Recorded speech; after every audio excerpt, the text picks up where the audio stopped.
Hello guys, তোমাদের সঙ্গে একটা ভিডিও শেয়ার করব, আমার ছেলের মজার ভিডিও। তো আমার ছেলে এই যে বসে আছে, আর এই যে ওর জন্য খাবার নিয়ে এসেছি মুসলি।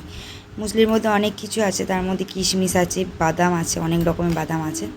তো আমার ছেলের বক্তব্য হলো প্রত্যেকটা বাইটে একটা করে কিশমিশ চাই। এর মধ্যে কালো কালো কিশমিশ আছে, দেখাই। এরকম কালো কালো কিশমিশগুলো যে রয়েছে, এরকম কিশমিশ আছে। তো এই কিশমিশগুলো প্রত্যেকটা বাইটে তার একটা করে কিশমিশ চাই। এত তো কিশমিশ থাকে না যে প্রত্যেকটা বাইটে একটা করে কিশমিশ দেবো, হয়তো অল্পই থাকে। এবার প্রত্যেকটা বাইটে দেওয়া সম্ভব নয়, সেই জন্য ওকে কীভাবে খাওয়াই দেখো। প্রথমে আমি খাবারটা তুলে নিলাম, ওপরে নিলাম কিশমিশ। এবার বাবু চোখ বন্ধ করো, এবার কিন্তু এটা ফেলে দিলাম। বাবু চোখ বন্ধ করো, কিশমিশটা ফেলে দিলাম। এবার বাবুকে খাইয়ে দিলাম।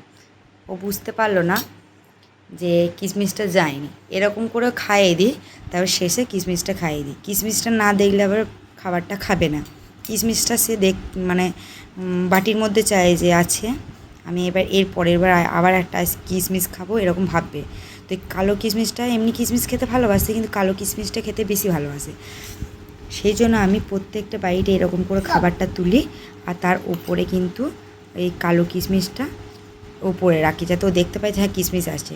কিন্তু খাওয়ানোর আগে কিশমিশটা ফেলে দিয়ে ওকে বলে বাবু চোখ বন্ধ করো। আর একবার দেখিয়ে দিই এই দিকটা। বাবু চোখ বন্ধ করো, নেই কিন্তু এর মধ্যে কোনো কিশমিশ। চোখ বন্ধ করো, এই যে খেয়ে নিল। শেষে কিশমিশটা খাওয়াবো। এই বুদ্ধিটা কেমন লাগলো একটু কমেন্টে জানাবেন। বাই।